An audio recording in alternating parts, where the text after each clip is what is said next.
wasting no time. On the Tom Coughlin scale, Abe Gordon, he's ready to go. So he's already dialed in, and so we're going to bring Abe in early. Morning, my friend. What do you think of the new color scheme, the new network, the new everything?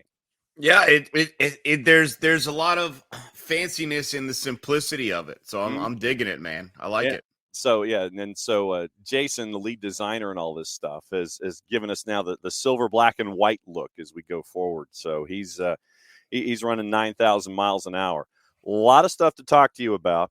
And before we get back into the match in and of itself, we got the news that was one of the worst kept secrets known to mankind yesterday in the news dump on the weekend. Yorgos Giacomakis official, heading to Cruz Azul. The cement money coming through, and obviously terms not disclosed. And we mentioned that the transfer window opens up tomorrow for Major League Soccer. But GG finally gone. I guess that's what you can now say what GG stands for. But yeah, finally out the door here at Atlanta United. Yeah, not a huge surprise. We've talked about it before. From the business perspective, it was something you had to very seriously consider. And it got to the point where after a couple of reported offers that you turned down, it got to the point where it was a smart financial decision, especially when you consider some of the injury concerns and what's going on with the season. So, yeah, look, it'll be interesting to see how Gigi's time here in Atlanta United gets remembered. He came in like a man on fire. It took Joseph's numbers, said, I'm going to score goals and you're going to know who number 7 is and all that stuff. And for a little while he did. And then it did kind of fall apart a little bit this year between injury and lack of class. And so off he goes. Certainly wish him a ton of luck. I really enjoyed watching him play, but onward and upward, we'll see what the group running things can do to replace him. And that's obviously part and parcel to the lovely part of the transfer window that is happening. And so now reports were 10 million-ish, and you can sit there and chase after whatever you like. There are rumors out there this morning about getting fullbacks on freeze, and we'll get into that as the show goes on this morning. But when you look back at him not being in the lineup against Houston, meaning Giacomakis, because he's getting coffee in Mexico and standing in hotel lobbies looking at teammates. And did you see the one photo where he's got the Starbucks coffee in the lobby of the hotel, and if you zoom in on the cup from Starbucks, it says Jorge? No, I did not see that. That's pretty funny. Starbucks, obviously, they're like a pretty good all-star level slugger, where 300, 310 is probably their batting average on the name, on the names and such. But I just saw the one where he was wearing a Cruz Azul jersey or shirt. I'm like, yeah, he's probably gone. I know they haven't announced it, but I think that probably says it all. Yep. And then what happened on the weekend with Atlanta United? You had Shande up top. You had Daniel Rios at the point of the spear, and it ends up once again with an early goal that you go down from playoff Franco Escobar. And he chose not to celebrate. Class move by Franco, no matter what his teammates wanted to do around him. Down 1-0, you come back to get a 2-1 lead, but then you give up the 89th minute goal, 2-2 draw. So the losing streak at home ends, but the winless streak continues. Yeah, it was really unfortunate because I did think they, once again, and how many times have we said this, and I know earlier in the losing streak, Cincinnati and Minnesota and Philly and different times, but just felt like a result was there to be had, and you just couldn't quite close it out. That's unfortunate, but I do kind of view this as a step in the right direction. I mean, you look at who Atlanta United is without, and obviously GG for different reasons. But Schleich and Saba, Stian Gregerson, and a variety of other guys. Luis Abram is out. And you still kind of fight and claw questions of what you got going up top, but both of those guys end up finding the back of the net one way or another. And then the big revelation was something that, John, I know you had been anticipating to an extent. I know we've talked with Jarrett Smith, who has been and Jason Longshore as well. And that was it's not technically a debut, but kind of the awakening of Luke Brennan. And a lot of people have been asking and wondering when he would get a chance with the first team and what he would do when he gets that chance. For obviously unfortunate reasons in regards to an injury setback for Mosquera. Yeah. Luke Brennan came onto the field and was an absolute stud and did the things that he does with the U.S. Open Cup games, with the twos. Yeah. And it just has a lot of people talking. That was obviously it's not a loss. It could have been a win. You are kind of bummed out about that. But quite frankly, most of the reaction that I've seen, and I'm sure that you've seen and everyone else who's watching and listening has seen, has less been about what happened for Rob Valentino and what happened for the team and more really focused on Luke Brennan. And I think that's certainly a positive in regards to the storylines and discussions surrounding Atlanta United. And there are two things that stick into my brain where Luke is concerned. And one, it was early on where he's running down the right-hand side, and Cool Hand Luke gives the nutmeg at 900 miles an hour, and he does the do-si-do move around I think it was around Franco Escobar, as a matter of fact, and goes through the legs on Franco and just keeps right on running. And that was Luke thinking, at 78 RPMs, and I just dated myself with that reference. And then post-game, where all the microphones are in Luke's face and everything, and he's wondering if he has made an impact in the match. After the match is over, he was wondering if he'd made an impact, and the answer is yes, you did. It's okay. It's all right to have those kinds of feelings, man.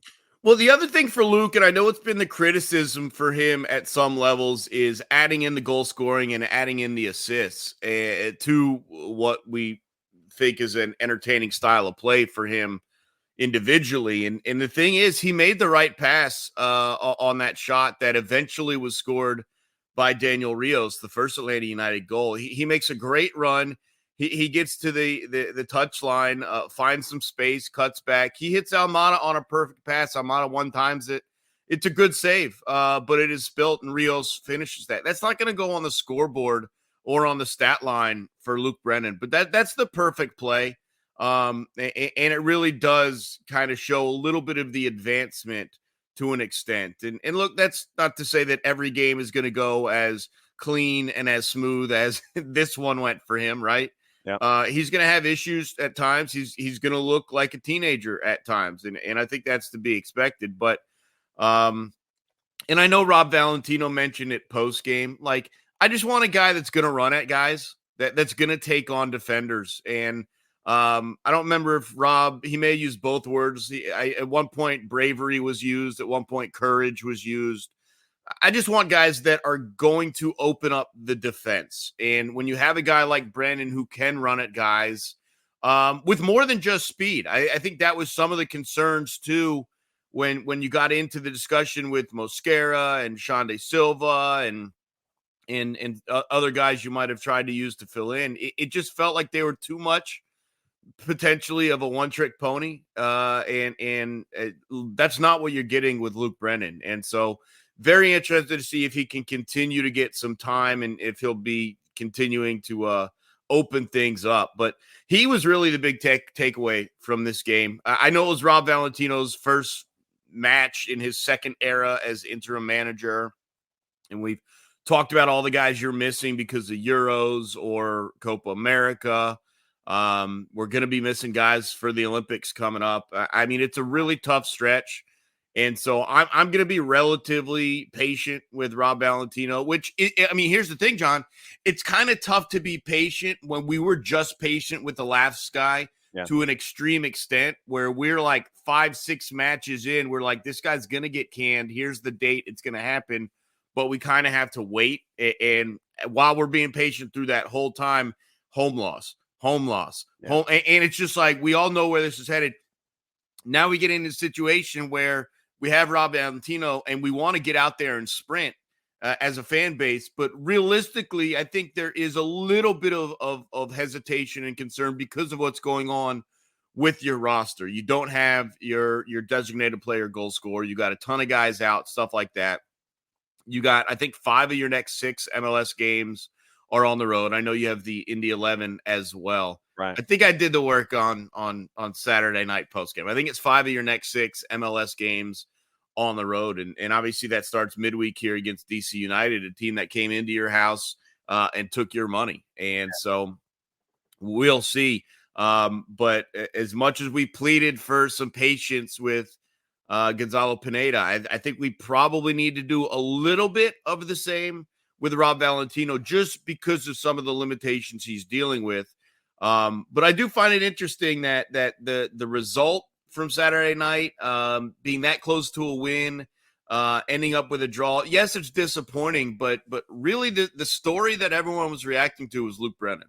And at the same time, you've got Noah Cobb and Luke Brennan who've come through the academy. They have that relationship on the right-hand side. So the youth is working their way forward. You mentioned Rob. Rob wasn't having it in the post-game presser. It's like, there are things that we need to work on. And he was being incredibly frank and honest out there. And it was an opportunity lost, I think, from Rob's perspective of getting 3 points and only finishing with 1. But, yeah, post-match, we all listened to Rob, and Rob was pointing out things that needed to continue to improve. He wasn't just accepting, okay, this was my first match. We come out with a draw. We did this at home. No, Rob wasn't having any of it. Yeah, and I think that last point that you hit on is why. I think it's this thing about the bugaboo at home, and you were so close to getting away with that. You were so close to ending that. And for Valentino to come in after what's happened in Mercedes-Benz Stadium this season, if he was able to put an immediate stop and take full 3 points, it does a couple things. Obviously, it changes what you're doing at home, build some confidence, and we've talked about it. You're third from the bottom in the Eastern Conference, but you're 1 win from the playoff line. And that win could have been Saturday night, should have been Saturday night. You fall asleep at the start and you fall asleep at the end for different reasons, and you get a draw. But that's a team in Houston that's one of the tougher teams to score against, and you did get 2 of them with, again, limited trio up top. And so there are some good, but there's definitely some bad. And there's been an issue holding leads all year long, all season long for Atlanta United. And to think that, and this goes back to what we talked about before they made a managerial change here, John. It's not just all Gonzalo Pineda, and like when you remove him from the discussion, everything works again. Like, no, the players lost the lead multiple times throughout the season. They lost the lead again on Saturday night. And so there's still a bunch of aspects you have to be better in, a little bit tighter in, a little bit more focused in, but you do still have to like a little bit of the fight to recover after going down that quickly, after 2 weeks off, after making a managerial change, after having guys out. To recover after 5 minutes, it was pretty good. And to eventually take the lead is pretty good. And now you just got to find ways to close it out. And like we said, it's only going to get tougher going on the road. But there are some winnable games on the road as well. I know Real Salt Lake is in the mix, and that's certainly going to be a tough one. But you're talking about St. Louis and New England and even DC United, who's in terrible form right now. They're a winnable game. So we'll see if we can get it turned around here. I was going to ask about these two coming up where you're going up against DC, and DC sputtered on the weekend, and you're going up against that redwood that they have at power forward and Christian Benteke, and then St. Louis. St. Louis, I have always maintained that St. Louis last season, it's that minor league pitcher that comes up and gets the start, and he'll go 5 2/3. He'll give up a run, and then the manager will pull him with runners on base. But you didn't have any book on him, and that's how he got through the batting order okay that first time through. Second time the batting order came through, they had the pitcher measured, and that's when the manager pulled him, at 5 2/3. I think that's what happened with St. Louis late last season. Is you had all of this great regular season success, but you got figured out. You're Red Bulls Midwest, and then everybody knew how to adjust to you, and that's how you got bounced in the playoffs. So basically, you've got these two games coming up in a quick turn. it's midweek weekend, and there are opportunities here against some folks, but obviously first step is DC here in the midweek. Yeah, it just does feel like with a couple of small tweaks that you can get these wins. Look, you were better than DC United a couple weeks ago at home. You let one guy get loose 3 times. Now, the frustrating part is you're most likely it's almost 100% certain to be without the one guy that we think would be a Benteke stopper in Stian Gregerson. And, just from a physical perspective, I personally believe that if Stian was back there a couple weeks ago, there's no way in HE double hockey sticks that Benteke is scoring a trio of headers. I'm not saying he won't score goals in other manners. Maybe he does, but you're not getting 3 headers if Stian Gregerson is there. So unfortunately, you are going to have to adjust to that again. But it just feels like winnable games, and it feels like Atlanta United is working towards something, is building towards something. You didn't really see much change in regards for how they looked from Pineda to Rob Valentino. A couple things here and there, and obviously what you're doing up top is the biggest adjustment. I'm interested to see if they do run Luke Brennan out there again. Obviously, I didn't see what the extent of the injury was to Mosquera, so I'm interested to see if they run him out there again, and then also just how you've got to be laser focused. And that's the one thing as we start to cycle through a number of these teams that we've already seen here at Mercedes-Benz Stadium. Now we're going to their place or vice versa. If you're Rob Valentino, you shouldn't have to stress too much the importance of not losing Benteke once he gets near the 18. And you'd like to see that become an adjustment defensively, whether it's Cobb, whether it's Derek Williams or whomever, if Caleb Wiley slides inside, if McCarty has to drop, whatever it is, just so much more aware of him this time around, you would think. So interested to see how they decide to mark him up as he gets into the final third. Yeah, we do not have an update on Mosquera, and we don't know where Stian is in his recovery. And so, to your point about Luke Brennan, let me run through the numbers, courtesy of our friends at SofaScore. They gave him a 6.7, which for me is under what it should be. 72 minutes played. That for me is, that puts the spidey senses up, because if it's 72 minutes on the weekend, then what do the physios say he can do against DC out there on the right-hand side?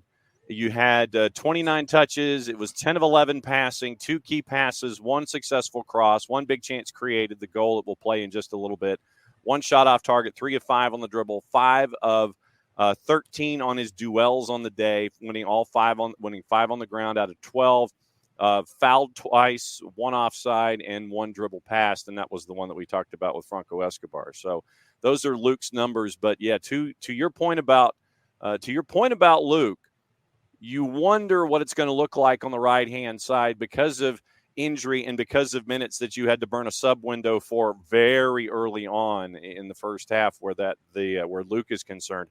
That to me is one of the big questions I've got going forward as we get ready for that time in DC. Well, the other aspect of this is you just don't have a ton of options. Yeah. Are there other guys on the twos that maybe you would consider calling up, either if they have a first-team deal or if you need to convert them to a short-term contract, something like that? But you've also got to take into account that this is a 2-game road trip, and they are staying on the road. And how does that impact what you're doing with your personnel, and also how you might have to manage not just this past Saturday into Wednesday, but the double turnaround coming Wednesday into the weekend. Yeah. And I mean, look, I know we talk about guys being fit and guys having minutes played. Quite frankly, I don't want to hear it for a guy that's under 20. Like, it's just like, and I don't mean like from a professional aspect here, but it's just like, man, like we all were 20 at one point. Like we were never sore. We were never tired. We can always give more. Like, it's just like, I don't know, like the amount of minutes put on him at this point in his season, at this point in his career, like that shouldn't be the reason, at least for me. And look, obviously they've got a physio staff and they're measuring things that we didn't measure. They're measuring recovery. They're measuring sleep patterns. They're measuring hydration. But it's like, man, when we were 18, 19 years old, we would run forever. We'd go break for lunch, and then we'd get back out there and run forever. So, look, you can throw the minutes at me. You can throw the unexpected substitution. But, I mean, come on. These young guys got legs for days. So, I think if that's the decision that they go with in terms of what's best from the outset, I don't think he's limited to a minutes restriction. But, again, I'm sure they have much more technical devices than just me saying he's a youngster and he can handle the load.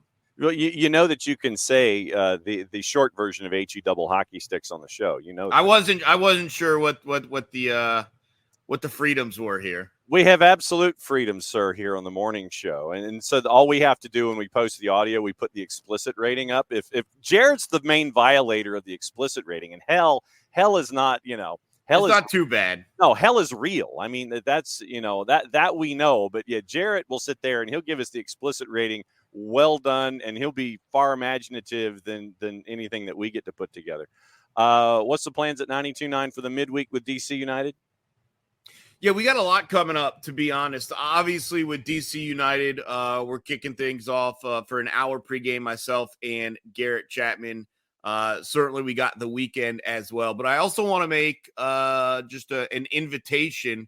I am doing an appearance at Manny's Grant Park on Sunday from 4 to 7 for, you guessed it, that would be exactly when the Copa America is going on for the U.S. men's national team. I got a couple of appearances while the U.S. men's national team is playing. So, yeah, a lot of soccer. Like, this is like really, and I'm doing a segment on my show tonight. Not that I want to necessarily take all the luster out of what's going on tonight, but like, we are hitting the dog days of summer, right? I mean, the NBA Finals is probably wrapping up potentially tonight. You got the Stanley Cup Final wrapping up potentially tomorrow. We're left with just baseball, except, oh wait, this is like the biggest soccer summer of soccer, and I'm sure I feel this way like every 2 years, like whether it's World Cup or whether it's like what's going on now, but you never previously had the soccer tournament, which I thoroughly enjoyed a couple of weeks ago. I'm gonna chat with Jillian Sakovitz about what was going on there on Thursday on my show.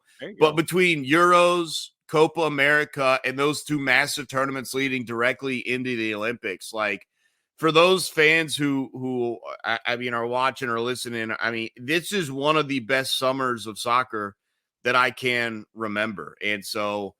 Just really, really excited. I'm a little upset that the game that's going on right now is only available on Fubo. Yeah, Fubo and Pix. Well, when Big Yeah. FOX decides that they're going to sell 5 matches for $80 million and Fubo's going to not run any graphics packages, that's what we get.